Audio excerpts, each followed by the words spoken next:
Aho wavuye Rwanda. Rwanda wavuye kure, iyo mu mwijima w'icuraburindi, hamwe hatageraga isura no gususuruka. Harangwaga n'umususu w'ubutitsa, iteka urwango n'umwiryane ari byose. Umutekano ari ntarangwa, amahoro ari ntayo, impuruza ari ntacyo bimbwiye, impundu ari nta buyobozi bwiza. Iyo mu myaka ya kure yaranzwe n'amarorerwa, amahano ateye ubwoba cyane. Umuzi wabyo ari ubuyobozi bubi butagira ibyiza. Ubwo umututsi yabonaga akaga, ingimbi n'abangavu bakabona ishyano, ibibondo bikavutswa ubuzima, ababyeyi bagahindurwa intere, amacakubiri agahabwa agaciro, umuryango ugacibwa, maze igihugu gihinduka umwijima cyane, kirahindana gihindanyijwe n'abacyo. Ibihe bihana ibindi, biratinda biratebuka, hagoboka intore zirusha intambwe yo kabyari byageje. Iti u Rwanda rukwiye kuba nyabagendwa, Nyarugenge ikagendwa nta rwikekwe ku bwacu none n'ahazaza.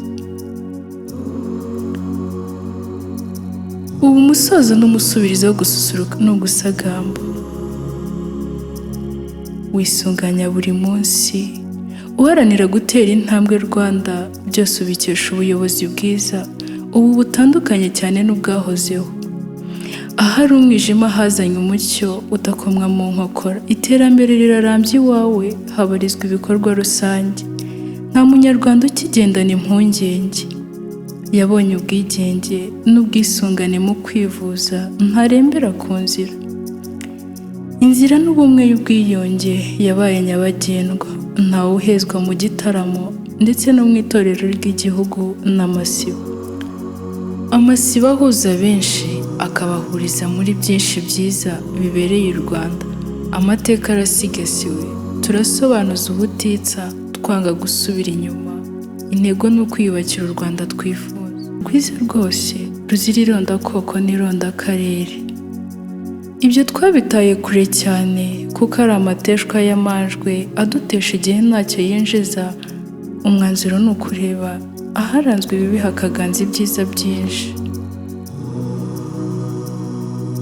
Abigeze kubimenya bagashoberwa, bagasobanuza twabasize, tugatana no gutatira igihango twahanye nk'abanyarwanda twese hamwe, twunga ubumwe. Banyarwanda, banyarwandakazi, twese hamwe dufatanye twubaka igihugu cyacu kigere kure twifuza. Murakarama.